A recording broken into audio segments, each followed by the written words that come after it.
Hey, I'm Odette Blacklock, sports podiatrist, and I'm going to help you get the most out of your toe spaces. Now, these are the spaces you wear in shoes. These are the barefoot spaces you can wear without shoes.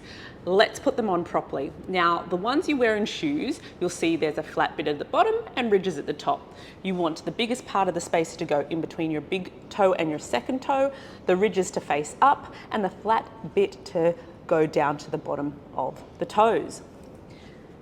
With your barefoot spaces, you can face them up or down, whatever you like. I actually like to face them down. Gives me a little bit more distance in between the toes. You'll see they have the little collars to stay on your foot at the end. If there is any issues with circulation, diabetes, please don't wear our toe spaces, okay? So you wanna start with about 5 minutes and then build up from there. Take them off slowly, don't rip them out of your toes. We want to keep them for as long as possible.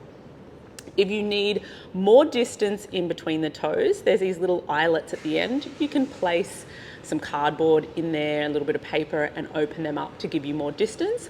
If you are finding any areas of irritation, just use some scissors and cut that section away.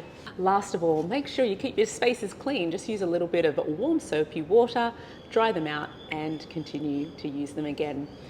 We want to make sure we're using these spaces to help align our feet and passively stretch the structures of the feet, so we're getting better balance, we're getting better alignment. But next, you want to work on the strength of your feet. So you can jump on our free foot function program and get the most out of your foot health, because when you have a strong foot, you have a strong foundation, and everything else upstream moves a whole lot better. All right, see you in there.